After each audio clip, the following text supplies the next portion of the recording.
Good morning, my dear students. The pandemic situation has forced us to go online with our classes. So I shall be continuing the rest portion of hemoglobin through this online mode.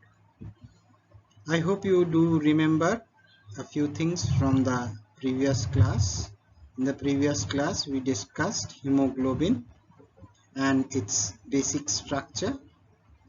It is made up of globin part, which is the polypeptide chains, and the heme part, which is the protoporphyrin moiety. Each hemoglobin has 4 polypeptide chains, to which there are 4 heme moieties attached in each one of them, and in each heme moiety there is one ferrous atom. This is the basic structure of hemoglobin. So the ferrous or the iron atom in the ferrous state is an important constituent of hemoglobin. Next, we discussed how this iron, which is from dietary sources or from sources like breakdown of senescent RBCs, is incorporated into the cells that synthesize hemoglobin in the body, mainly the cells of the bone marrow, the erythroid progenitor cells. Today we shall be discussing certain topics like iron overload, and then we shall be discussing hemoglobin synthesis in brief. Most hemoglobin synthesis topics in detail will be taught to you in biochemistry. Then we shall be dealing with hemoglobin degradation and few applied aspects. So let's begin.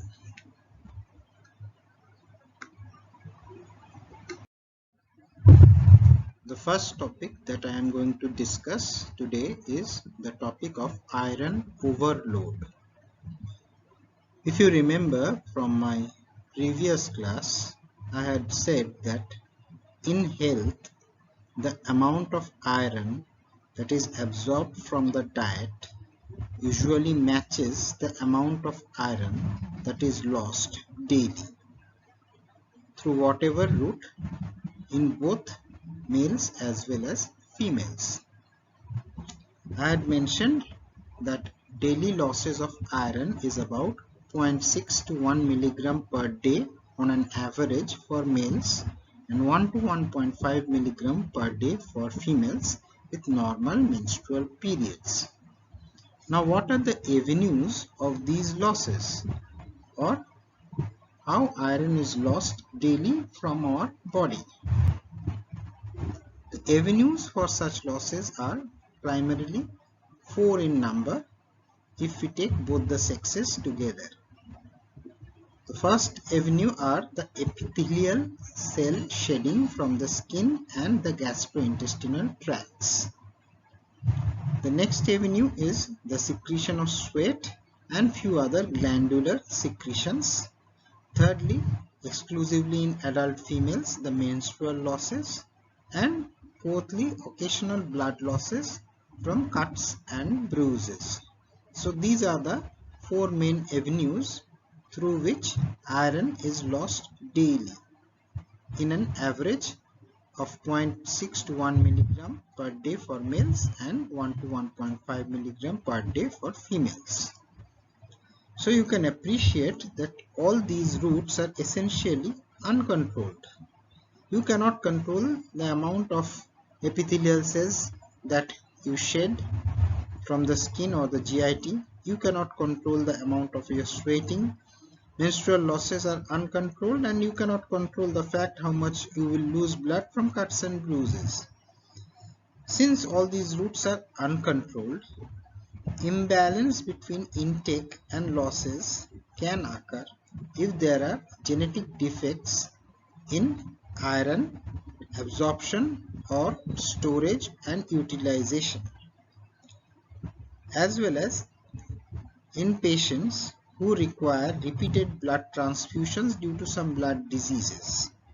In those patients, Chronic iron overload is a very grievous problem because the losses are uncontrollable and the routes through which iron enters is also defective. Hence, the balance which is in health, that is, the amount of losses per day is balanced by the amount that is absorbed from the diet is not seen, and hence there is iron overload.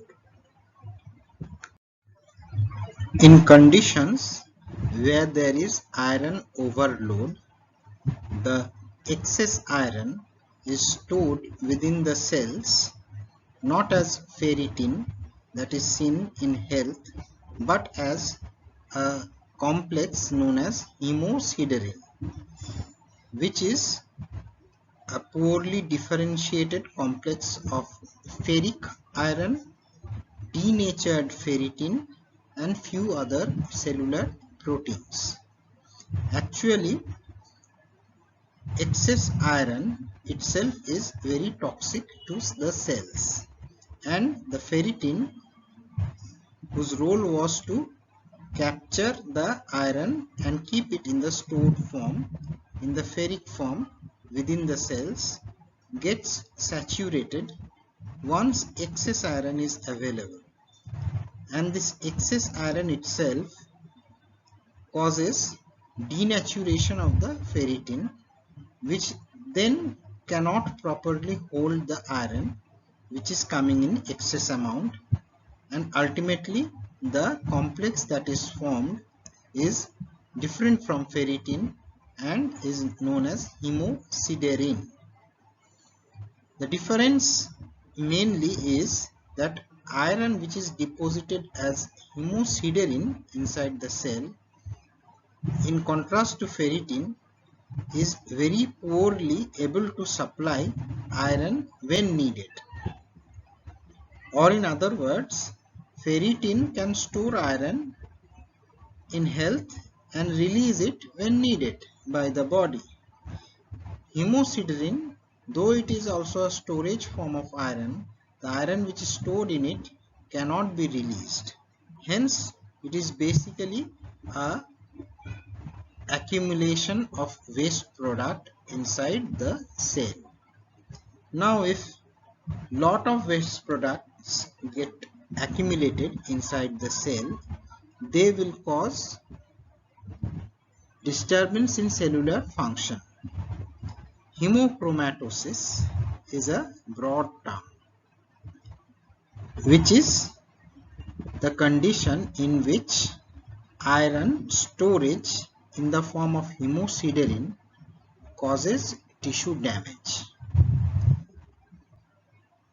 Initially, hemochromatosis was only considered to be a genetic disorder due to the mutation of a gene known as HFE gene.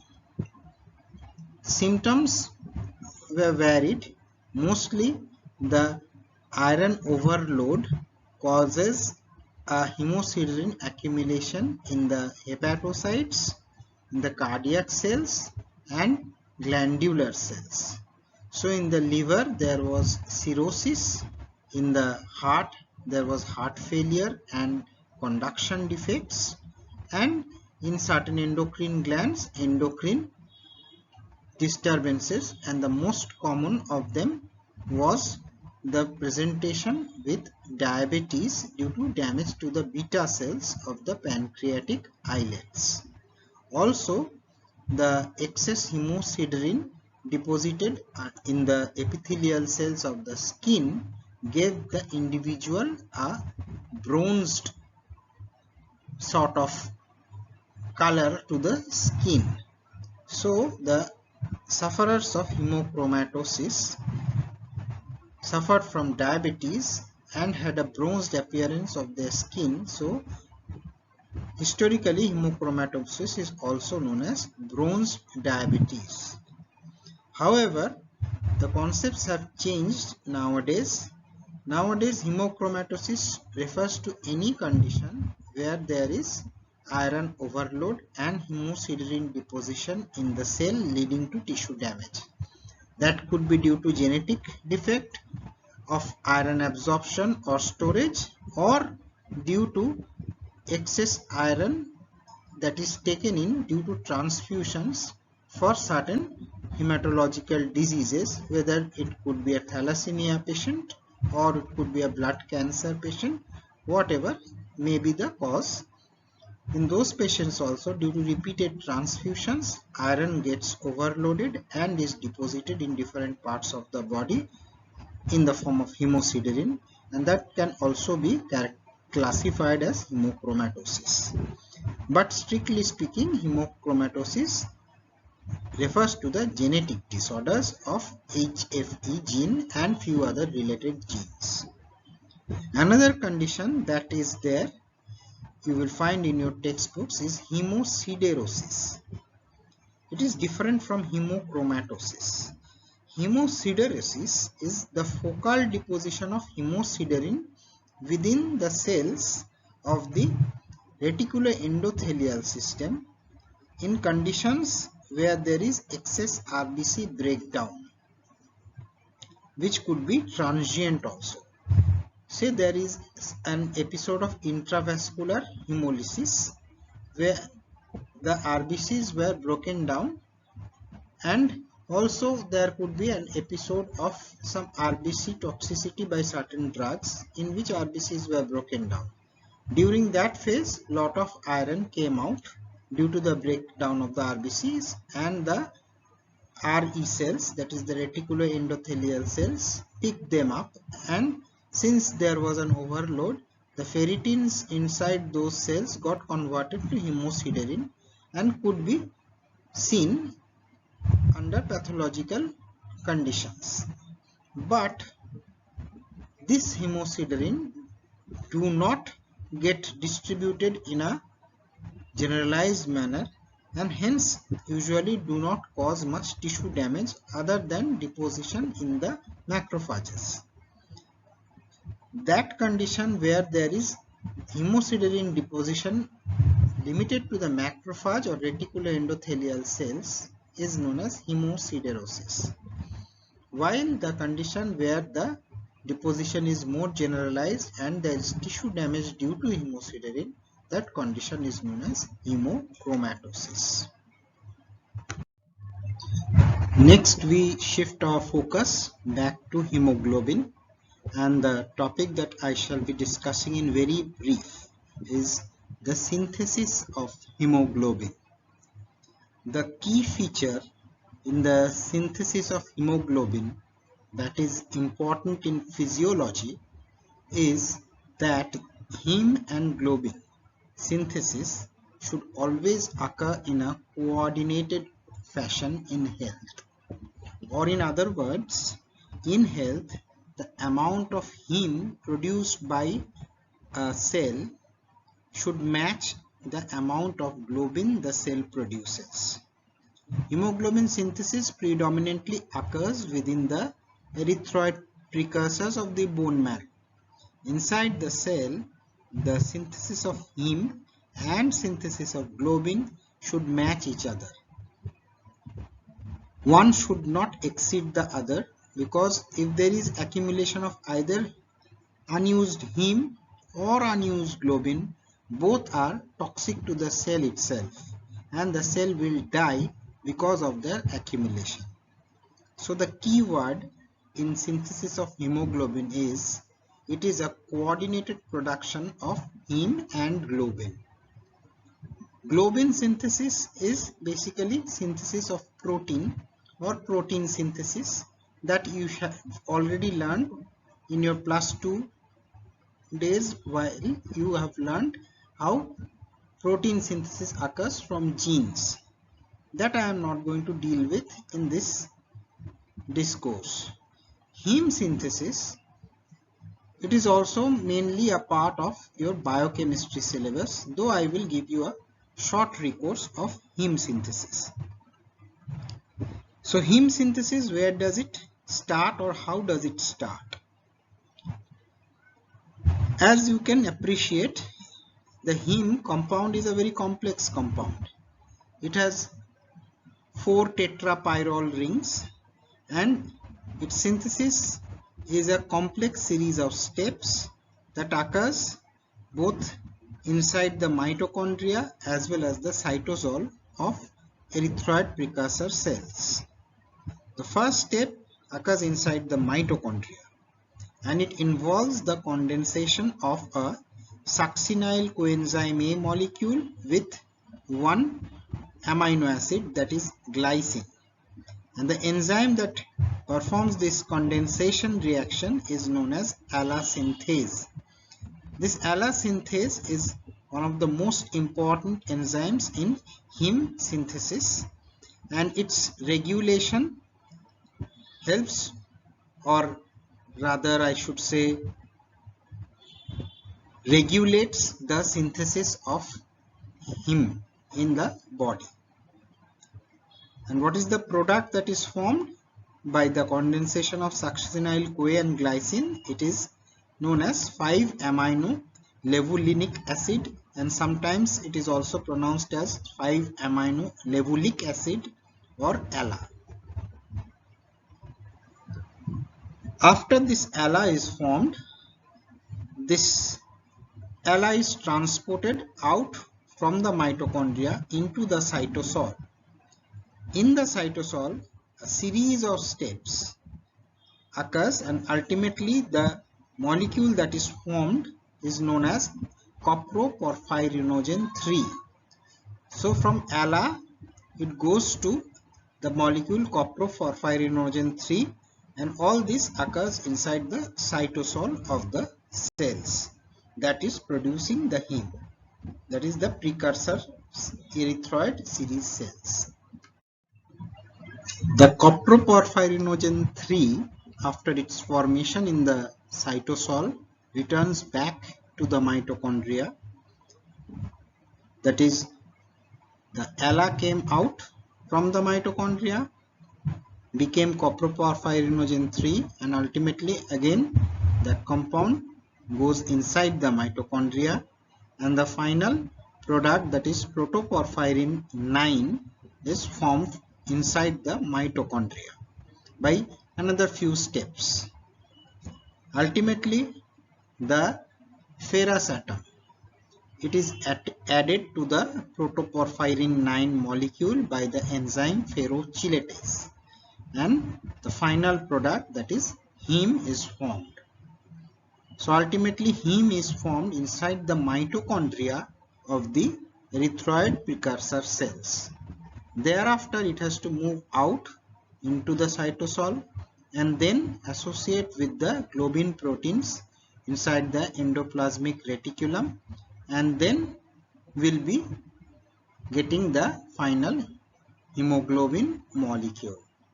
This sounds very simple, but there are hundreds of cell signaling molecules, cellular proteins and enzymes which are dedicated to the coordinated production of heme and globin and ultimate formation of hemoglobin inside the cells. This discussion cannot give a detailed account of all those processes, and also it is not a part of your physiology syllabus, it is more a part of your biochemistry syllabus. I just gave you a small recourse. This diagram is for your help. It is also very brief. As you can see that inside the mitochondria, allosynthetase is forming the ALA or amino levulinic acid, which goes out into the cytosol, and after a series of reactions forms coproporphyrinogen 3, which comes back into the mitochondria and ultimately forms the molecule heme. What happens to the hemoglobin that is present within the RBCs when the RBCs reach the end of their lifespan of about 120 days? The hemoglobin that is present within the senescent, that is the old RBCs, is itself broken down into heme and globin within the reticuloendothelial cells. The senescent RBCs, their membrane is broken down and they are eaten up by the cells of the reticuloendothelial system, mainly in the liver, spleen and bone marrow. The hemoglobin that comes out from the dead RBCs is also taken up by those RE cells, and within the RE cells, first the hemoglobin is broken down into heme and globin. The globin portion is taken up by the cells and broken down further into its constituents amino acids, and these amino acids are then released into the circulation to become part of the amino acid pool. The heme part is treated differently. It is first converted to biliverdin by the enzyme heme oxygenase within the reticuloendothelial cells itself. During this conversion, the heme loses its ferrous iron.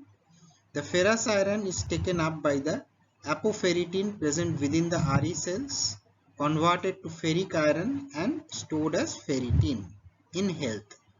While if it is in excess amount, as I have said earlier, it is converted to hemosiderin instead of ferritin. Anyway, the protoporphyrin ring, that is the heme without the iron, is forming first biliverdin with the help of the enzyme heme oxygenase. This biliverdin is then converted to bilirubin or unconjugated bilirubin by the enzyme biliverdin reductase, which is also present within the RE cells. This unconjugated bilirubin is very much soluble in lipids, so they can easily cross the plasma membranes, and because they are formed in large amount inside the RE cells, by simple diffusion they come out of the cells and enter the plasma. Once they reach the plasma, they bind to the plasma protein albumin, and while piggybacking on albumin reach the hepatocytes in the liver.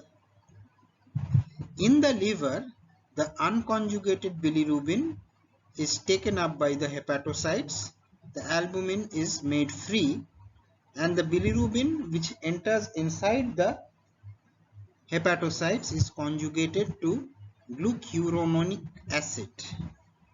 This glucuronic acid is present within the hepatocytes and the enzyme UDP glucuronyl transferase. This enzyme helps in the conjugation of glucuronic acid to bilirubin. The conjugation process makes the bilirubin now soluble to water, or it becomes water soluble, and then it can be excreted through bile by the hepatocytes. The unconjugated bilirubin which had come from the RE cells has now become conjugated and water soluble and has now been excreted through bile into the gastrointestinal tract.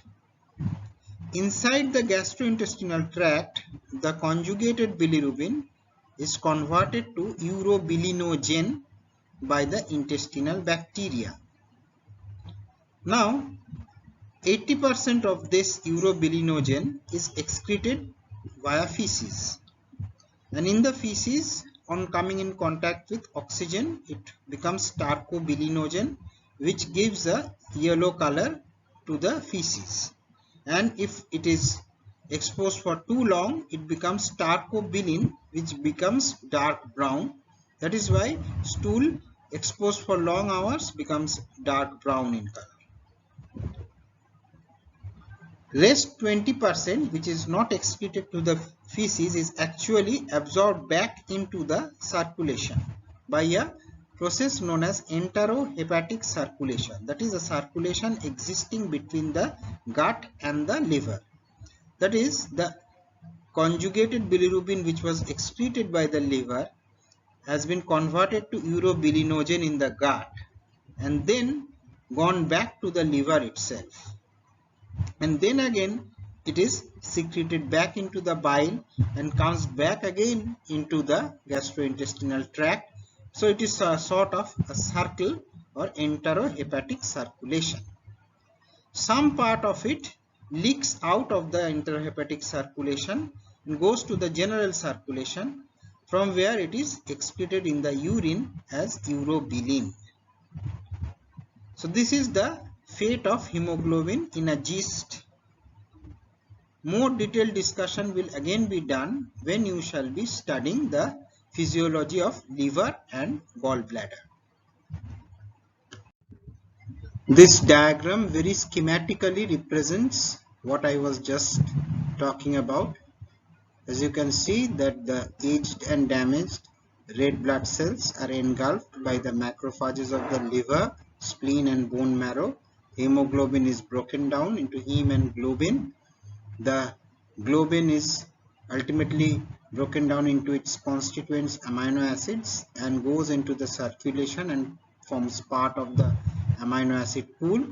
The heme, the iron is stored as ferritin or hemosiderin, while the porphyrin part becomes bilirubin. This bilirubin is picked up from blood by liver, secreted into the intestine as bile, metabolized ultimately to stercobilin by bacteria and excreted in feces, and a part of it forms urobilinogen, which is continuously in enterohepatic circulatory mode. This is a more detailed depiction of the fate of hemoglobin.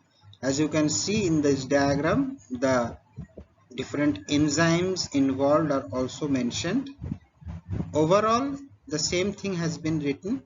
You can see firstly the RBC has been shown, and then it has been broken down within the RE cells, and ultimately hepatocytes, they receive the bilirubin and they secrete it into the intestine, and it is either excreted into the feces as stercobilin or from the kidney as urobilin.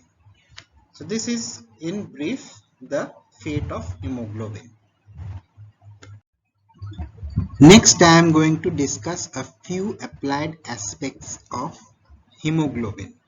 Firstly, the hemoglobinopathies. What is meant by the term hemoglobinopathy? The terminology includes all those disorders in whom there is a defect in the globin chain of the hemoglobin molecule. That is, the normal amino acid sequence of the globin chain is not maintained, and certain amino acids at different positions are substituted by other amino acids, resulting in structural defects, and these defects can be in the primary, secondary, tertiary or the quaternary structure of the globin chain, ultimately giving rise to a defective hemoglobin. All the hemoglobinopathies are due to genetic defects affecting the globin genes themselves. That is, the genes entrusted to encode for the globin chains are defective themselves. And the prototype example of a hemoglobinopathy is sickle cell disease or HbS disease. In sickle cell disease, the defect is that the glutamic acid residue, which should have been at the 6th position of the globin chain, is substituted by a valine residue. Means the 6th position of the beta globin chain should have normally a glutamic acid residue, but in patients with sickle cell disease, that glutamic acid is replaced by valine, and this one single gene defect gives rise to the plethora of disease known as the sickle cell disease, where the RBCs turn sickle shaped when deoxygenated. Hence, they cannot pass through small capillaries because the biconcave shape of a normal RBC is required for the elasticity. Since they become sickle shaped, they lose their elasticity and they cannot pass through small capillaries, causing capillary blockage and all the manifestations of sickle cell disease. There are other examples of hemoglobinopathies where such single amino acid changes can give rise to lot of anomalies, and sometimes the changes do not give rise to any anomaly at all. Like in HbC disease or hemoglobin C disease, which is also a type of sickle cell disease but much less virulent. I won't say virulent, much less it is affecting the individual compared to a HbS. In HbC or hemoglobin C, what happens? In the 6th position, the glutamic acid residue is substituted by lysine instead of valine. Here also the person experiences sickling but with a much lesser degree compared to HbS. Another variety of such hemoglobinopathy is a HBO disease. Here also the glutamic acid is replaced by lysine but not in position 6 but most commonly in position 11. This HBO disease, where the glutamic acid in position 11 is replaced by lysine, is also known as hemoglobin O Padova disease. Here also there is some defects in the RBC membrane due to the defective hemoglobin and can give rise to hemolytic anemia. So these are about the hemoglobinopathies. So again, hemoglobinopathy is any disease where the hemoglobin is defective. The next variety are the thalassemias. What are the thalassemias? They are a group of disorders where the globin chains are normal. The globin chains are not defective, but there is inadequate production of one variety of the globin chain. Normally the hemoglobin has 2 alpha and 2 beta chains, and as I have said, for hemoglobin production every component should be produced in a balanced manner. Globin should be produced in balanced manner. Heme should not be overproduced compared to globin, neither the other way round. Again, among the globin chains, both the globin chains should be produced in equal amounts. If one is produced lesser than the other, then that condition gives rise to thalassemias, because the excess amount of the globin chain which is produced is precipitated in the RBCs, or some even before birth also it can give rise to severe RBC defects and hemolytic anemia and ultimately poor outcome. Ultimately, the thalassemias again are a group of disorders where the globin chains are normal but there is inadequate production of any one variety of the globin chain. Here the genetic defect is not due to a defect in the globin genes but affecting the regulatory genes of globin production. There are many varieties of thalassemia. Alpha thalassemia and beta thalassemia are the commonest. I won't discuss them in details here. If you want to learn about them, it is a part of your SDL, means self-directed learning. When you go to your second year classes, you will get clinical postings. There you will learn much more about the thalassemias. The last one I want to discuss is the condition known as methemoglobinemia. What is that? It is a disorder in which the ferrous iron of hemoglobin is oxidized to ferric form, leading to reduced oxygen carrying capacity of that particular individual. It can be acquired due to exposure to certain oxidant drugs or food, or very rarely it is inherited where there is a defect in enzymes that keep the ferrous iron in ferrous state in hemoglobin, or there is a defect where the main contributor to prevention of oxidant damage in cells, namely NADPH production, is defective. So methemoglobinemia can occur in persons with everything normal but who has been exposed to oxidant drugs or food to a high amount, or can occur in person with a genetic defect in the enzyme system that keeps the ferrous iron in the ferrous state, or due to a defect in the production of NADPH, which helps in keeping the ferrous iron in the ferrous state. Once the ferrous iron becomes ferric in the hemoglobin, then it cannot carry the oxygen, thus reducing the oxygen carrying capacity of blood itself. These are the applied aspects related to hemoglobin. I think that will be enough for a first prof MBBS. If you have any further question, you can ask me in the WhatsApp group. So thank you for now. Hope this pandemic situation gets over quickly and we can go back to our offline classes. Thank you.